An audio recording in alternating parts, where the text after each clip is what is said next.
This is an extended video to help work on settle down and how to progress it so that the dog is calm on a mat instead of being really dramatic and either laying on the mat and then running off again, or getting off before you've asked them to get off, or just generally sitting up and being very, very alert. So I'm going to show you how to get a calmer response on your mat. So what I've got is cocktail sausages cut up very small in here, and this is my treat pouch, and I've got Bosun's pink blanket, which we use a lot for the pubs and for when we go to people's houses. So it's quite comfortable, it can be folded up easily, but this is one I tend to go with. So you can use a bath mat or a hand towel or a piece of vet bed, something that's easy to go in a rucksack maybe if you're taking your dog somewhere, but this is what we use, so I'm going to go with this. And first of all, what I'm going to do is just put it down and I'm just going to reward it. So just going to start the game off again so that he knows when I place this down, you need to come and do something with it. So I'll throw a treat away over here to get rid of Bosun because he's laying here at the moment, which is where I want to put my mat. So what I'll do is I'll get a couple out and then place this up here so it's out of the way. And what I'll do is if I throw one away, so I tend to go find it, just to get rid of him. And I'll place this mat down, and then I'm just going to immediately reward the man. So because he knows this mat usually means treats, he's quite happy to come onto it and start wiggling. Good boy, well done. And to lay on here. So he understands what a mat is. You can see when he sees the mat, he gets quite happy. So I'm going to ask him to get off, go find it. And you always pick your mat up. So your mat always goes away in between what you're doing. So he may come and lay in front of you, like this. But ideally, you want to pick it up and it's out the way. So the mat is only down when you want the dog to do something with it. When it goes away, it's then away. I'm going to get a couple more treats and I'm going to show you how we get them to build a bit of duration. So go find that. Place my mat down. And I'm going to wait for a response. So because I've got a down, I'll reward a down. You may have to wait a little longer. And then what we do is with the treats in your hand, in one hand, slowly place them in front of your dog, in between their paws. So take one at a time, really slow, nice and calm. So you can start to reward when the dog lowers their head or when they look a bit more relaxed. So you can see at the moment, we're very alert. We're very, very into what we're doing at the minute. So any kind of look away from the treats you can go for. That can be something to reward so they're not hyper aware, not staring at the food waiting for something to happen.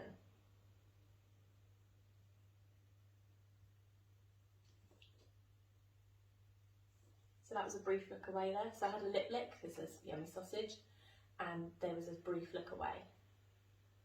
So you're trying to reward the things you want to see more of. Did you see that one? He turned his head away a bit more.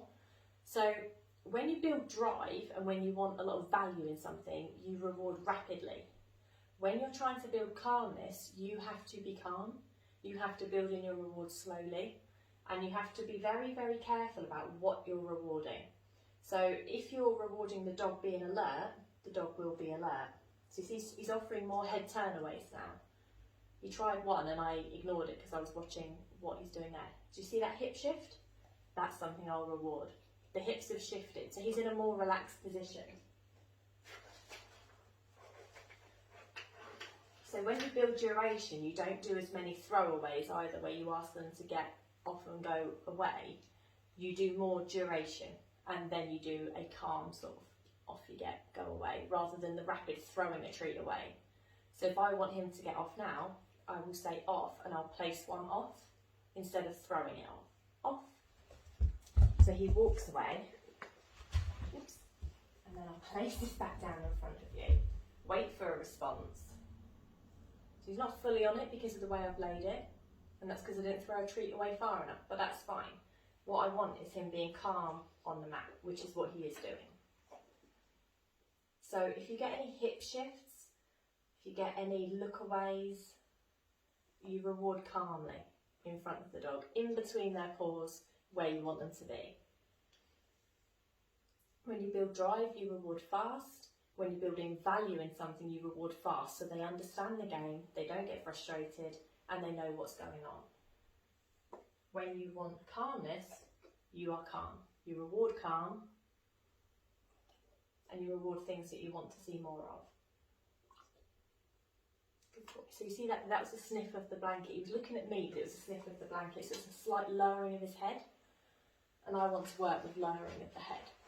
So the more you build this up, the more this actually becomes, the dog's head will be lowered, and that will be the time when you reward. It's only when their head is on the mat or when their head is in their paws. That's what you then reward.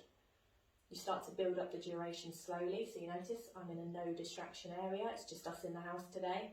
So this is easy for him to get right and to pay attention to. If I were in a pub, I would certainly be rewarding a lot more frequently at an early stage of training and rewarding for every distraction. But at the moment, this is really easy. So he's avoiding me, he's blinking a lot, which is good. So blinking is it can be a sign of stress, but I would say at the moment it's a sign of avoidance. So he's trying to show that he's not looking at me, because that is what I am rewarding. So do you see that? That's a look away, it's averting his eyes, there's a blink, there's a lip yawn.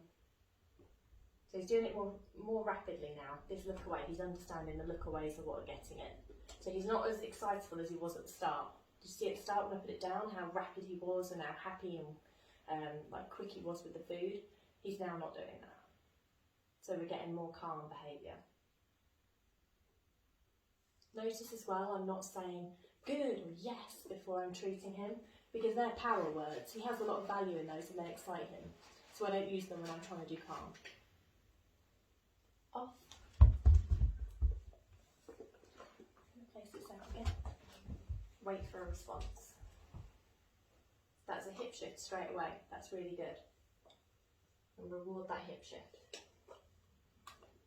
So you may choose to just wait until your dog does a hip shift before you reward at all. So that's fine. That shows them when you come on here and you lay down, you have to lay comfortably rather than like a Sphinx cat, which is alert and ready. Do you see that? That was really, really good. So my timing was off there just because I wanted to see if you'd seen it. I wanted to point it out. But that was his head completely lowered in between his feet there. So that was really, really good.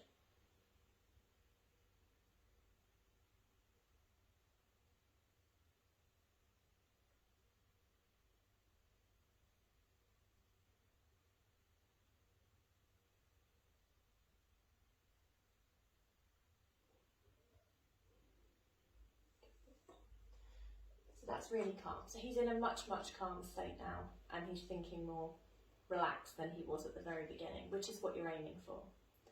To build up you moving away and moving around, I will do a separate video for. But this one is duration and more relaxed is what you're aiming for. And I suggest you do this first before trying to build your distance for your dog.